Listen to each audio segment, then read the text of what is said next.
hello there, me and Devar here are going to briefly tackle and discuss internet-famed animator Max Gilardi, also known as Hot Diggity Demons, latest animation titled Isabelle Ruins Everything, which I find it to be a rather clever introduction to, well, communism, socialism, and their historical and political failures through the guise of a very funny and well-paced Animal Crossing parody. Yes, that's how I introduce this. Well, yeah, it's hard not to at least bring it up, like, sort of details. Yes, first of all, let's comment on the animation itself. Max Gilardi is pretty good. He has several years of practice and experience in the craft.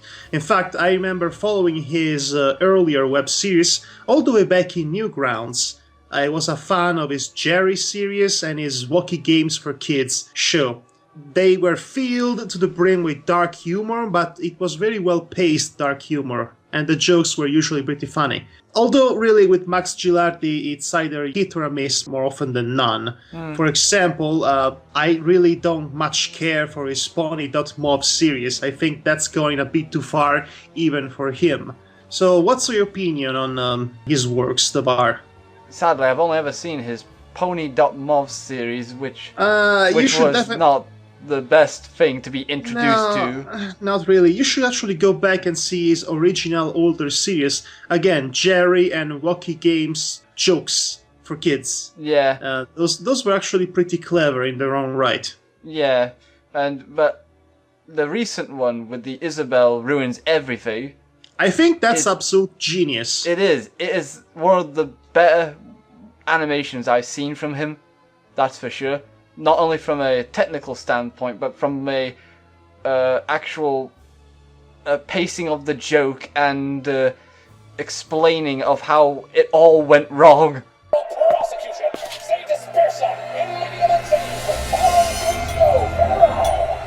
Oh my goodness. Hello, Mayor! Good morning, Isabelle. How are you? Oh, I'm fine. I'm not fine. And like I said, it is also a very fabulous introduction to the philosophy of communism as Marx intended them, and its application to politics as socialism, and basically how it all goes wrong when a philosophy that was basically conceived as just that gets actually applied as a political and worse, as an economic system, even though it was never meant to be practical enough to function as an economic system. And we'll get to that in more detail later. But for now, yes, the animation is pretty damn good. The guy uses primarily flash animation and with some pretty well smooth integrated CGI effects that you can mostly see in that pan of the courtyard of the mayor's mansion. When the mayor is going back into his office, you see the greater picture of the location, and that part is in CGI, and it's well integrated with the frame by frame flash animation. Yeah, I could tell there was a bit of CG in it. It's a smooth transition and good use of CG between that and the rest of the flash animation. Yeah. And also, here's another little detail that's nice to it. Some of the characters, they move their mouth in a similar way the characters in the actual game of Animal Crossing move their mouths. Which is a nice detail, really, if you've played the games. I played New Leaf once every day. How is that game? I actually wanted to try it out one of these days.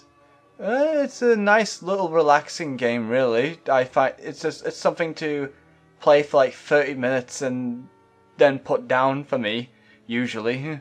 It's just something to relax with.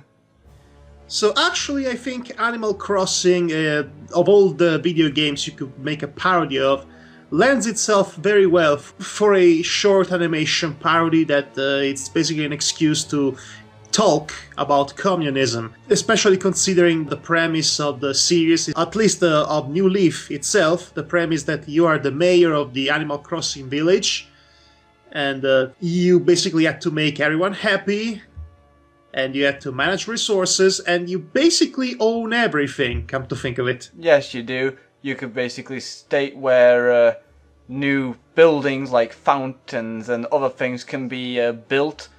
Yeah, but strange enough, you are not allowed to tell people where they should put their house. So it ruins everything. When a new house comes along and it like ruins your pavement that you've been working 2 hours on. I'm sure whatever is wrong, we can fix it together, okay? You gotta believe that. Okay. Okay. Okay, under the desk. Now, do you want to tell me why everyone's acting like a bunch of animals? They are animals, sir. Don't be a wise ass. Okay, so, but here's the story of the short itself. It's actually a lengthy short for YouTube animation standards. Maybe 9 minutes long. It could be 9 or 7, I think. Especially if you consider that it takes a lot to animate any cartoon. It's a really time-consuming experience and also difficult to master. And like Max says at the end of the video, this animation took forever to make, and it shows it has this level of professional craftsmanship to it that also denotes the very much original style of Max himself. The central focus of the story is that basically the mayor has been 1 year away fighting in Super Smash Brothers.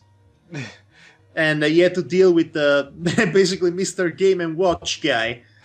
And that's going to be a funny payoff for basically the post-end credits of the short itself. Yeah. So while he was away, which is what would happen in real life if a player stops actually playing the game for more than a year, everything goes to hell, basically. And Isabelle is left handling the situation, and she messes everything up. Yes. How? By basically creating a totalitarian socialist regime that messes everyone up, causing proletariat rebellion and all of that. Yeah. It's quite a mess. Now, before we go into more detail to that, let me explain a few things. Alright. First of all, generally speaking, people are a bit ignorant when it comes to understanding what communism really is, because people have the tendency to associate communism with a Orwellian dystopia, when really that's the kind of totalitarian regime that's more associated with Nazi Germany and fascism in general. Now, socialism, which is the political application of communism, I remind you, is often associated with totalitarianism just because of people like Stalin and Mao Zedong, who basically created a fascist regime under the guise of being a socialist nation. But the two things are not one and the same. Comprende? Mm-hmm. In fact, let me explain the basic gist of what communism or Marxism is supposed to be, and keep in mind I'm not the maximum expert of the topic. I have a superficial knowledge, but it's still some sort of knowledge. The basic gist of it is that Marx believed in the abolishment of the private property, in the idea that everyone should share the same amount of stuff. First, Rosie came to me and said that she was sad because she didn't have any peaches, and Opal had like 10 peaches. So I came up with a system where I'd take peaches from people who had too many and give them to people who didn't have any peaches at all. Okay. To use basically the analogy provided by the animation short itself, everyone should have the same amount of Peaches. Everyone should have the same amount of peaches because that's what's fair. Nobody should have more peaches or less peaches than everyone else. Thus, we abolish private property and we allow everyone to be equal on equal grounds. Which is nice and all in theory, but when you get to the practical side of things, it has problems. Yeah. Especially if you actually use that very idea that by definition pretty much is against the establishment to create an establishment, which is what Lenin did with his Bolshevik revolution. He established an establishment with an anti-establishment philosophy, and that establishment was socialism, in which basically we abolish private properties, but the state, the nation, becomes the owner of everything, which means the state gets to decide how to take, when to take people's peaches and how to redistribute said peaches among the populace, which in the worst case scenarios of, the example provided in this short, it leads to basically nobody having much of anything left. Do you follow me up until this point? I've been following you for ages on this one. Yes, thank you. But I have a long list of things to say about it. And now compare the model of socialism against the model of capitalism, which is something that was born specifically to function in an economic situation. Basically, communism says that everyone should have the same amount of peaches. Yep. Capitalism says that you should work to get your own specific amount of peaches that will be more compared to your neighbor who did less work than you to deserve it. You become your own individual, you become your own entrepreneur by working hard for it. Capitalism ideally rewards individualism. Now, we actually saw what goes wrong with capitalism. We see this every day. The rich keep on becoming richer, having more peaches, by making sure that those with less peaches stay with even lesser peaches. That's how basically capitalism works when it really goes to the extreme. And when socialism goes to the extreme, well, we get the situation that's described in this animation short. Essentially, nobody's happy, everybody's miserable and poor, and thus they rebel. Now, that's one thing that goes wrong from the economic standpoint. But there's more. So, you know how Officer Booker is kind of overweight? I thought a policeman shouldn't be overweight. Now Apollo, he's big and strong. He should be a policeman. Oh, Isabelle. So I told Apollo that he's a policeman now. You can't tell people what their jobs are. Oh, Isabelle, how did you even get him to agree to that? Well, you know, I had to tell him if he didn't, he'd go to jail. What? So then Isabelle goes on to tell us that basically she redistributed everyone's jobs and personal careers depending on how they are more physically fit to handle them. And that's another major difference between that and a capitalist society. I should say that democratic society. In a democratic society, people should be free to pursue the kind of career they want to. Except they don't, because more often than not they are stuck either with jobs they hate because they have to do them to survive, or they don't have a job in the slightest. And that is the negative aspect of a democratic society. Now, in a socialist society, as Isabelle here envisions it, everybody has a job, which is good. But everybody has to do a job that they don't want to because she decided what they should be doing, and it was not their decision. So nobody is happy.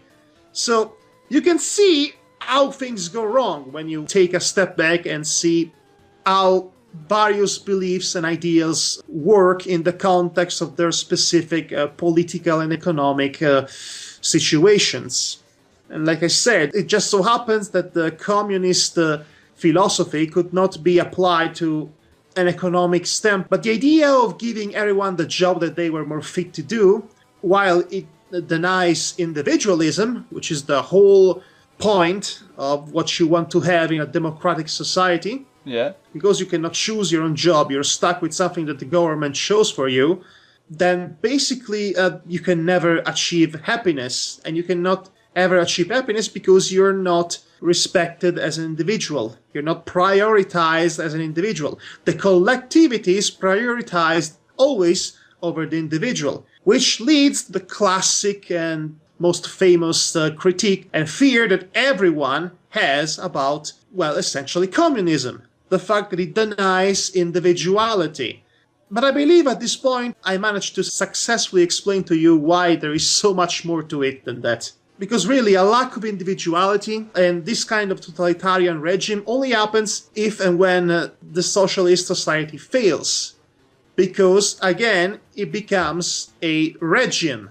And like I said, totalitarian regimes and communism are not necessarily the same thing. So you follow me up until this point? I've been following you, Sales. Don't worry, I'm just listening intently to all this. So this cartoon, this seemingly simple and funny and quirky Animal Crossing parody actually functions very well as a introduction and also a basic explanation of how socialism works and why it went wrong, historically speaking. And that's really about it. Yeah, there's... I can't really add much to it because, well, I forget a lot of details about certain parts of communism and totalitarianism, but I get the idea, the basics idea. Okay, communism is not necessarily how Orwell thinks communism is. Yeah. No, it's definitely not. Not always, anyway. Well, the only successful models of a communist regime is the nation of Cuba, which is the only regime that happened to survive for over 50 years, and it still does right now. It should merit some studies, instead of being, shunned by the superior, quote-unquote, democratic society that refuses to open a dialogue with South Americans because they feel so superior. And when Barack Obama actually tried to open a dialogue, which was one of the only things he tried legitimately to accomplish, mind you, he was cock-blocked by everyone in the Congress. Which is dumb, really, because we really need to open dialogue between everyone in this rate. I should say, we should close some dialogues. Specifically, my country, Italy, should definitely close dialogues with freaking Putin. The problem is, we kind of depend on Russia for a variety of reasons. And Russia is kind of the bad guy again, in a way, because... Yeah. Mostly because of Putin. Yeah. He's a, let's put it nicely, doesn't care about human emotions and more wants efficiency. He goes to the extreme on efficiency. That sounds like a totalitarian regime. And that's all I'm going to say about it in here, otherwise we'll be here all night. Animal Crossing, everybody. Yes, Animal Crossing got us talking about. This whole discussion about politics and economics and socialism, communism, and even capitalism and all of that actually has a point. And the point is the ending of the episode, in which it is revealed that Isabelle is actually a fully blooded Marxist. She has a shrine to Marx in her house. And Marx has a couple of cute dog ears in this version. and a nose to go with it. And I like this because it implied that actually she legitimately tried to properly apply Marx's ideals into politics, because she legitimately believed they were the right way to go. She just couldn't make them work. Which makes her basically Lenin. Which makes her basically like those politicians that actually truly believe in the good of the Marxist idea, and they tried to apply it in a positive and productive way. And things might have gone out of hand because of that. There were good intentions, but they've gone wrong, unfortunately. And I like this because the way she's painted at the end of this episode, it doesn't make her look like a villain just because she's a red communist and all that, but it makes her look somewhat sympathetic. Yes, because all she just wanted was to, everyone to have the same number of peaches. Everyone has their fair share, so to speak. Yes, but she simply was not really good enough. She went in way over her head. Yes, absolutely, because unlike the mayor, which at the end of the day turns out to be that kind of politician, the kind of politician that is able to sweep rebellions on the rug simply by fooling its citizens. It's okay, Isabelle. I know you were just trying to help. You're just lucky the people in this city are really, really dumb. Hey, hello, everybody. No revolution today. Revolution canceled. Everybody go home. Look, there's a butterfly. Go get it. Yeah.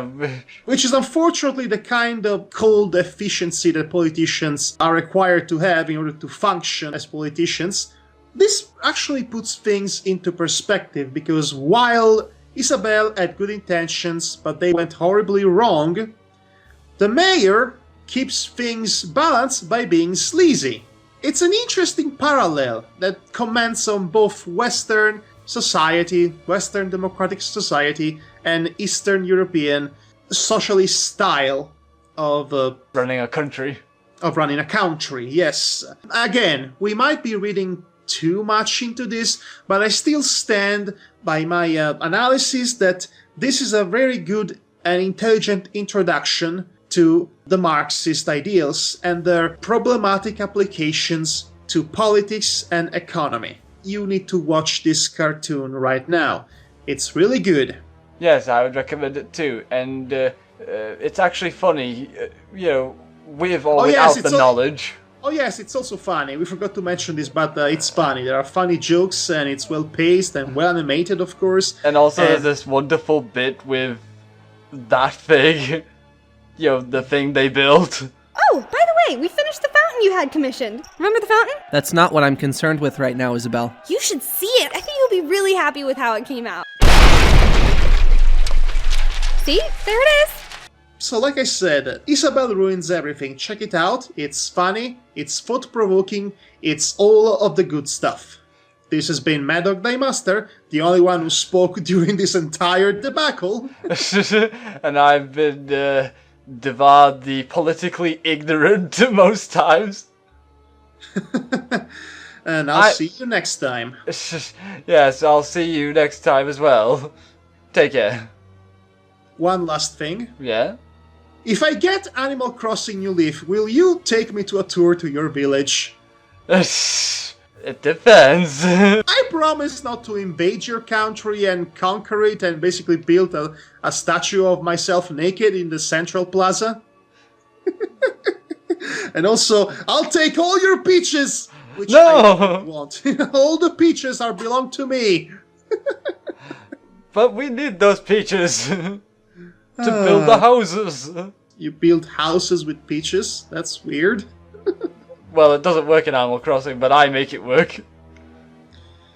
Good night, buddy.